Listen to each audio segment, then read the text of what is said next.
हर हर महादेव। जय भोलेनाथ। प्रथम शैलपुत्री च द्वितीयं ब्रह्मचारिणी तृतीय चंद्रघंटे कुष्मांडे चतुर्थकम पंचमम स्कंदमाते षष्ठम कात्यायनीति च सप्तमम कालरात्रित महागौरीति चाष्टमम नवम सिद्धिदात्री च नव दुर्गा प्रकृतिता। जय माता रानी। दोस्तों, आपके अपने channel my lovely home and garden में आपका बहुत बहुत स्वागत है। माँ भगवती और भोलेनाथ की कृपा आप पर और आपके पूरे परिवार पर सदा और सर्वदा बनी रहे। दोस्तों, आज की वीडियो में मैं आपसे बात करने वाली हूँ शारदीय नवरात्र के बारे में।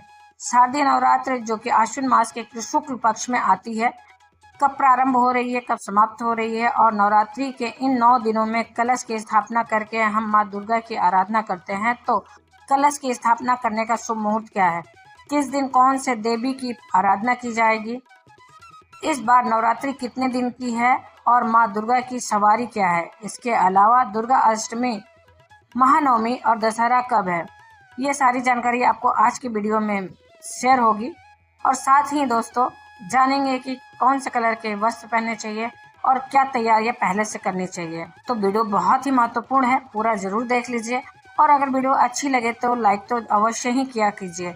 आपके लाइक ही मेरे लिए बहुत महत्वपूर्ण होते हैं। यह एकमात्र जरिया है जिससे मुझे पता चलता है कि वीडियो आपको अच्छी लगती है और यह वीडियो आपके लिए उपयोगी है। तो अगर वीडियो अच्छी लगे तो लाइक तो जरूर ही किया कीजिए और अपने फ्रेंड्स और फैमिली में जरूर ही शेयर किया कीजिए। शारदीय नवरात्रि का प्रारंभ होता है पितृपक्ष के अगले दिन ये प्रारंभ हो जाता है, यानी कि जो सर्वपितृ अमावस्या होती है उसके अगले दिन से ही प्रतिपदा तिथि से ही कलश की स्थापना करके शारदीय नवरात्र का प्रारंभ हो जाता है। यह नवरात्रि आती है शरद ऋतु में, इसलिए इसे शारदीय नवरात्रि कहते हैं। एक नवरात्रि चैत्र मास में आती है जिसे चैत्र नवरात्रि, इसके अलावा 2 गुप्त नवरात्रि भी होती है जैसे कि आषाढ़ मास में और माघ मास में।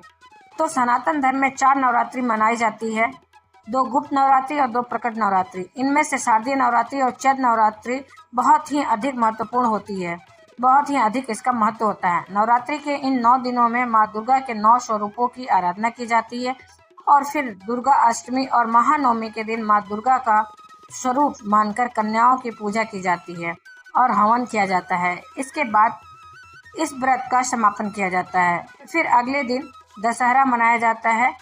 अब बात करें कि प्रतिपदा तिथि कब प्रारंभ हो रही है, कब समाप्त हो रही है। नवरात्रि की प्रतिपदा तिथि का व्रत हमें कब धारण करना है। वैदिक पंचांग के अनुसार आश्विन मास के शुक्ल पक्ष की प्रतिपदा तिथि प्रारंभ हो रही है 3 अक्टूबर को सुबह 12:18 मतलब तड़के भोर में, और समाप्त हो रही है 4 अक्टूबर को सुबह 2:05 पर।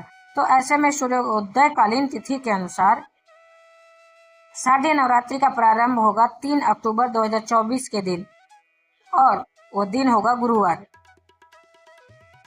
पहला व्रत रखा जाएगा 3 अक्टूबर गुरुवार के दिन। अब बात करते हैं कलश स्थापना करने का शुभ मुहूर्त क्या है।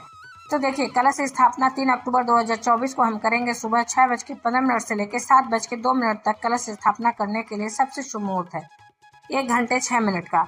यह कुल समय आपको प्राप्त हो रहा है। इसके अलावा दोपहर में भी आप कलश की स्थापना कर सकते हैं, जैसे कि अभिजीत मुहूर्त, इसमें भी आप कलश की स्थापना कर सकते हैं। अगर आप बहुत सुबह किसी कारणवश नहीं कर पाते हैं तो अभिजीत मुहूर्त का समय आपको प्राप्त हो रहा है दिन में 11:04 से दोपहर के 12:03 तक। इस बीच में भी आप चाहें तो कलश की स्थापना कर सकते हैं। यह कुल समय आपको प्राप्त होगा 47 मिनट 47 सेकेंड का, 47 मिनट का। यह कुल समय आपको प्राप्त होगा 47 मिनट का। और अब जानते हैं कि इस बार नवरात्रि कितने दिन आपको प्राप्त हो रही है, कौन से दिन आपको महानवमी मनानी है। 3 अक्टूबर को पहला दिन होगा। नवरात्रि का घट स्थापना आपको करना है 3 अक्टूबर को, और शैलपुत्री माता की पूजा आराधना इस दिन की जाती है। और दूसरा दिन होगा 4 अक्टूबर 2024 को, और शुक्रवार का दिन होगा माता ब्रह्मचारिणी की पूजा आप करेंगे इस दिन। शारदीय नवरात्रि का तीसरा दिन होगा, यानी कि तृतीय तिथि 5 अक्टूबर 2024 को। इस दिन आप माता चंद्रघंटा की पूजा करेंगे माता दुर्गा का तीसरा स्वरूप मानी जाती है। शारदीय नवरात्रि का चौथा दिन होगा 6 अक्टूबर को, फिर इसका दिन होगा रविवार। इस दिन विनायक चतुर्थी भी है और इस दिन माँ भगवती दुर्गा के चौथे स्वरूप माँ कुष्मांडा की आराधना होगी। नवरात्रि की 5वीं तिथि आपको प्राप्त हो रही है 7 अक्टूबर को, जिस दिन आपको माता स्कंद माता की पूजा आराधना करनी होती है। यह दिन होगा सोमवार का। 8 अक्टूबर मंगलवार के दिन आप माता कात्यायनी की आराधना करेंगे, जो कि माँ दुर्गा का छठा स्वरूप माना जाता है।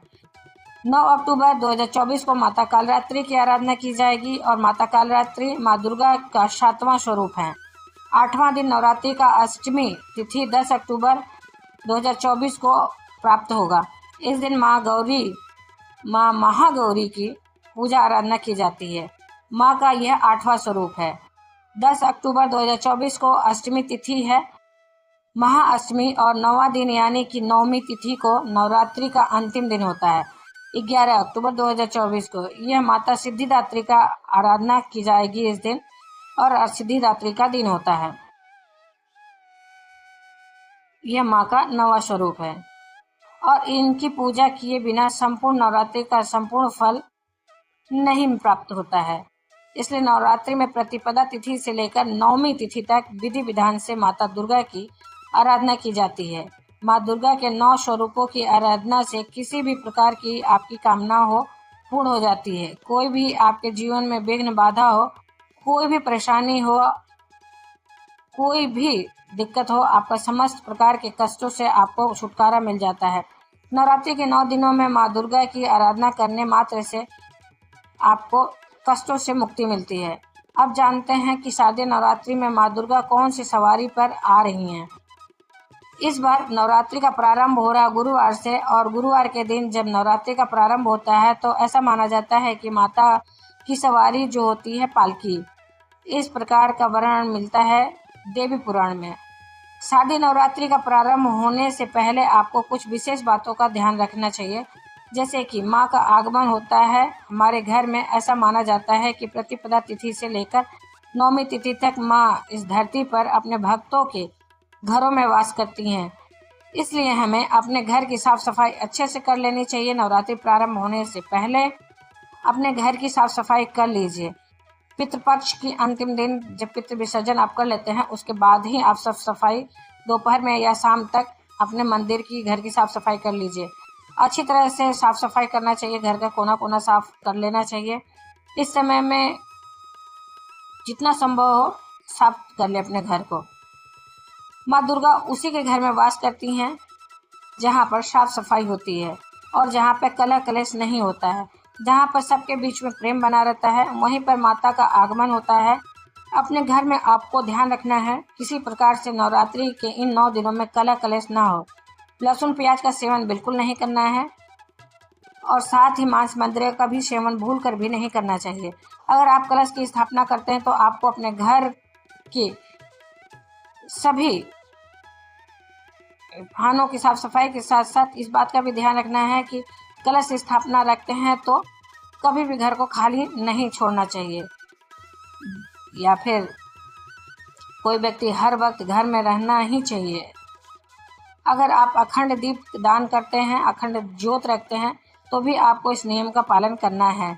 और नवरात्रि के इन 9 दिनों में बाल और दाढ़ी नहीं काटवाने चाहिए। इसके अलावा नाखून भी नहीं काटना चाहिए। तो यह कार्य आपको नवरात्रि से पहले कर लेना है। नवरात्रि प्रारंभ होने से पहले आपको जो भी जरूरी चीज़ें हैं पूजा की, वह सभी चीज़ें खरीद कर अपने घर में पहले रख लेना है।